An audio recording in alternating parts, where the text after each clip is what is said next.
we take a peek at this positions vacant kind of reasoning with the wages and salaries. Fortunately, you are not going to have to go looking for advertisements or want ads anywhere. And we reduced the number from 6 down to a couple because I just wanted you to start looking into some of the details you might want to think about as you get into that next portion of your life.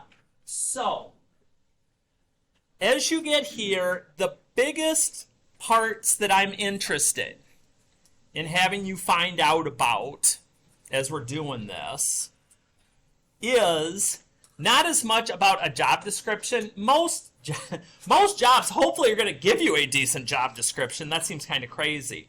But I do want you to focus in on, are things full or part-time? Okay. Now, when it says permanent or casual, okay, this is more of a, maybe it's a temporary job, okay? Maybe they're just trying to fill in for someone while they're out. Maybe they have an illness. Maybe they're on, a job leave, a pregnancy leave, something like that. So kind of be looking for that as well, because you might find this great job and you get there and you get in and they're like, yeah, well, we're only going to need you for 6 months. And you're like, oh, crud, this isn't quite so good. So, and literally, I don't mind if you mark these things right on your sheet. I'm going to help with the first one here when we get into it. Whether a salary or a wage, again, more on the hourly part, is paid, and how much, of course. Whether any other type of incentive or benefit or payment. Now, this stuff doesn't just have to be money. It can be other stuff. There's benefits out there that are very valuable. I mean, it could be a health benefit. Hey, maybe I get some cheaper health insurance. Maybe it's free even if I'm real lucky. Health insurance. You could get something like a 401k or retirement benefit.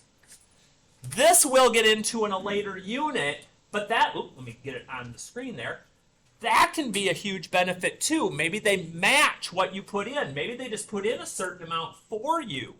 So again, don't always assume it's just about how much I'm making now and that's it, because there's a lot more that can go into it. For instance, I'll put myself out there a little bit. Benefits with being a teacher. Health insurance, that's huge, okay? If I had to pay for the health insurance that I had right now for my family, it'd be somewhere in the ballpark of $2,000 a month with the plan that we have. We pay about $300. So that's a lot of money coming in every month that I don't have to take out of my pocket. Now, do I make as much as some people would be with my degree and stuff? No, but it's kind of a balance. So then we're also going to figure out the hourly rate, unless they tell you, hint, hint, okay, weekly. We're assuming 40 hours if they don't tell us that, okay? Fortnightly, which again, just, that wasn't good, all right. Which just means pay for 2 weeks, okay? Or, now again, it depends. 2 weeks, or if it's salary they're telling you. Because again, you might get by the hour, you might just be told a salary. So if it's salary, we would want to divide by 26. So this is what we've been talking about for a little over a week now. I've got to be flexible enough, depending on if I'm told hourly or salary. If it's hourly, I calculate for a week, I multiply it by 2.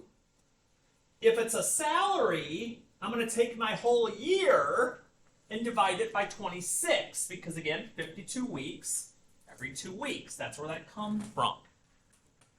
Monthly, again, it could be figuring out what 4 weeks of pay would be. Or if they happen to give a salary, dividing it by 12, because there's 12 months in a year.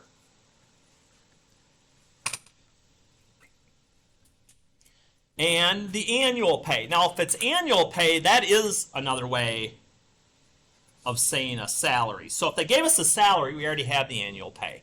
If it's an annual pay, though,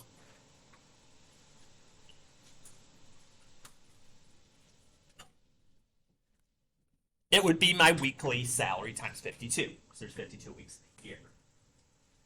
And I know sometimes that doesn't bring into play, well, what if I don't get paid for vacation time? Or what if I don't get paid for sick days? Or what? There's always going to be some of those adjustments, and you have to find out about those things, of course. But in general, this gets us set for anything that comes our way. So, here's what we're going to do. So, 2 things are going on here. So, I'm going to grab out of the handout that I handed out here. I'm going to grab this first job description. And so I'm looking for certain things. Is it full or part-time? What type of wage is there? Are there other benefits and stuff? And again, I don't mind if you physically even put it just on here and label things. Because there's not a lot of room on here. So if I'm dealing with this and I'm kind of looking through, okay, electrical assembly tech at Henning, just down the road here, over on 251. So right away, there's my hourly wage. Now, notice that one little word in front, from $19 an hour. So if you're brand new to this, that's probably where you're starting. But if you've had a lot of experience already, they're basically saying, hey, we're willing to pay more, but this is like the minimum that we're starting at. So $19 an hour, okay. It's full-time. And so I look through here, and here, this doesn't mean, and again, we're using this almost as a lesson on reading a job application as much as we are the money. This doesn't mean that you are working 10 hours a day, both night and day, Monday through Friday, okay? That'd be a whole lot of hours. Basically what they're saying, though, is when you work, it's a 10-hour shift, and it's somewhere from Monday to Friday. Now, again, if it's a 10-hour shift and it's full-time, which means you work 40 hours, equals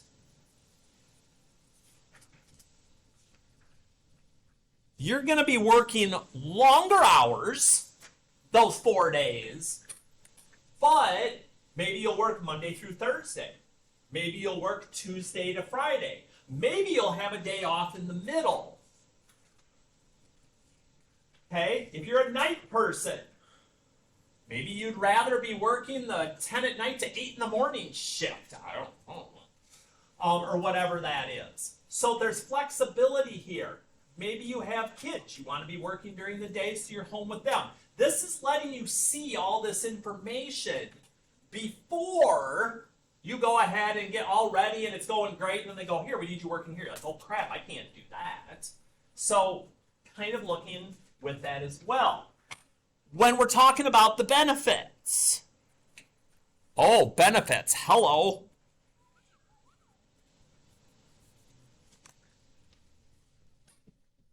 Here's again, stuff that isn't included with your 19 or whatever it is you're getting per hour, but still are huge things. 401k matching, which means, like, let's say, for instance, you say I'm going to put 5% of my paycheck into my retirement. Maybe they'll match all 5. Maybe they'll match a little bit of that. That's like free money. Dental insurance, disability. Ooh, that might tell me my job's a little bit dangerous, but okay. Health insurance, life insurance, paid time off, vision insurance. Basically, they're saying, hey, for the other things that you normally would have to spend money on, or that you'd have to concern yourself with, or maybe have a second job to help your family out with, we're going to help you here because we want you focused on your job and doing a good job of it. So that's a big deal that a lot of places won't do as you're doing this. Now, I read a little further. Day and night shift positions available with a 15% night shift premium. Okay, let's play for a minute here. 15%.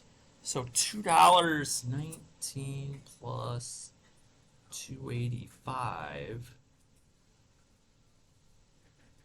So if I'm willing to work the night shift, at a minimum, I'm starting at just below $22 an hour. Now, you might look at that and go, I don't know if that's really a big deal.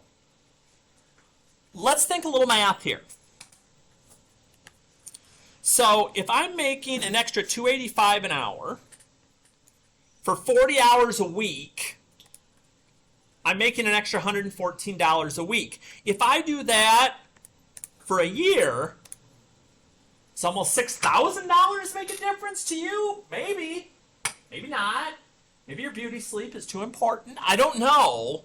But that's the type of stuff they're not putting here in the plain, here it is. But I mean, $6,000 is a lot of money. So seeing things like that might give you to change a little bit of your responsibilities here. Responsibilities, they tell you all the things you need to know. Don't lie on stuff like that. A, you could get hurt, and B, other bad things could happen. So I'm just trying to see if I'm missing anything else that we're missing. What do they tell me on the back here? Just a minute. You have to have at least 1 year of experience as an electrical technician. Must be able to stand. So, wow, 10 hours. You're not going to be sitting down. Okay. Got to pass the drug screening. Oh, dear. And a background check. And then they just repeat it here with the benefits and stuff like that. So, the only thing it looks like we haven't figured out yet here is pulling from their wage. And again, you could do it for either. If you're like, I don't care if they're telling me to work in the middle of the night. I want the extra $3. Do it with the extra $3. We're going to quick calculate what we would be making weekly, again, at a minimum, on this job, and then kind of start to get an idea of how much I'd be making. So 40 hours a week at $19 an hour would be $760. Let me mention one other thing before we start calculating the other ones, because I actually have a friend that works here. If sometimes you get looking at one of these and you're calculating how much am I making a month, you know, I have rent due, I got a car payment, I got all this other stuff, and you're trying to figure out a way, well, I like this job, but I don't quite make enough, it never hurts to ask in an hourly job, hey, do you ever offer overtime to people? Do you ever offer, you know, weekends at a higher rate? My friend who works here, he goes, oh, every week if I want to, they'll let me work 60 hours a week.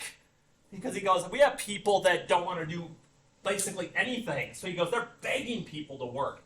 So if you find that out and you're young and you just want to make money, you're like, ooh, I could be making like $30 an hour for an extra 10 or 20 hours. I could rake. So just again, something to ponder. So let's see here. We did weekly. We're doing fortnightly. Okay, so I got to quit using that pen. And I'm also going to start, instead of using the word fortnightly, I'm going to start using the word biweekly. Because, again, American word, mainly European / sometimes like Australian way of putting it. I looked a little more into it. Bi-weekly just means it's 2 weeks. So you do not have to go back all the way to this first part. Just take the weekly and multiply it by 2.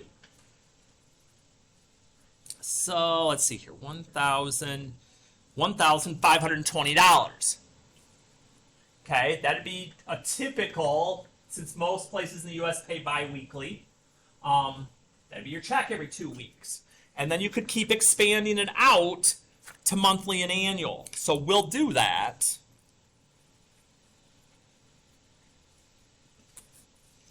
Monthly again, basically just going to be 4 weeks or 2 fortnights. Either one would work just fine. I'm actually going to write that here because they're both going to get me the same answer.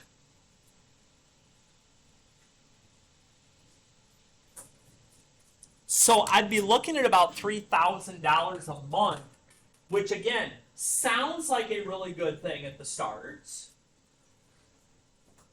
The next unit when we get there is going to be about taxes, so you can start to learn all the things that are going to be taken out of your paycheck as you get older.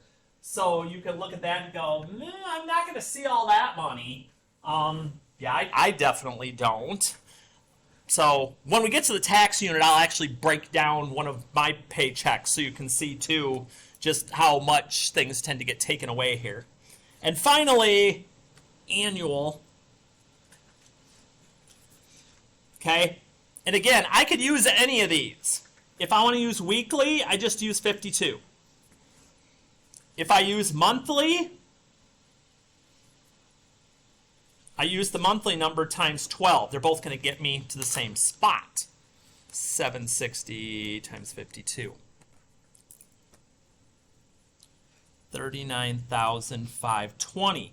Now again, as we move along in here, yes, we're going to do taxes. Yes, we're going to do some things on personal finance as well. So you can start to see, how far does that really get me? Like, is that a lot of money? Is that barely any money? It depends on your age and what your responsibilities are. If you're a teenager and you don't have rent and all the other stuff, woo, rake it up.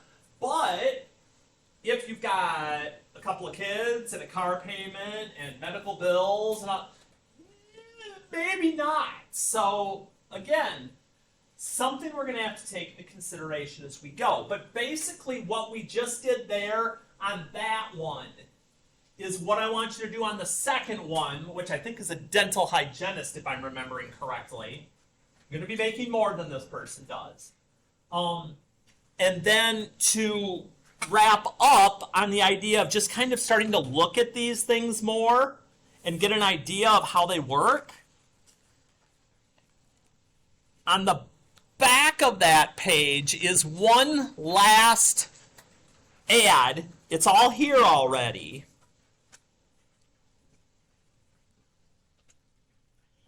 And again, when you're back here, I'm not looking for you to write and write and write and write and write over on 46.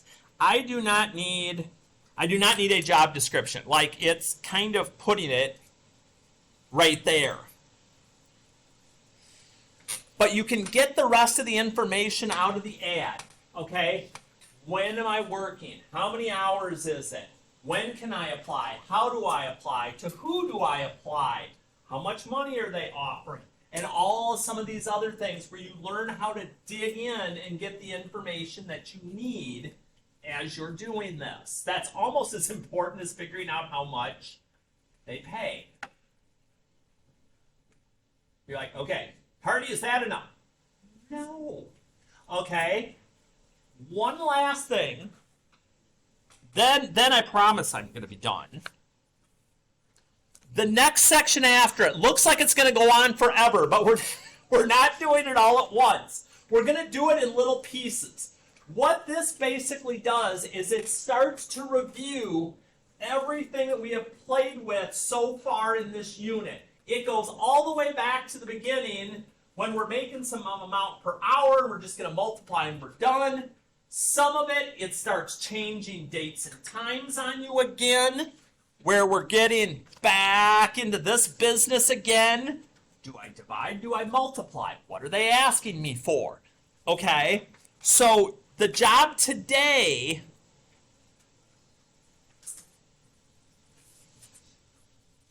is to go 47 to 50, but as you can see, there's only like 2 questions on a page, so I'm not being the work the work driver here.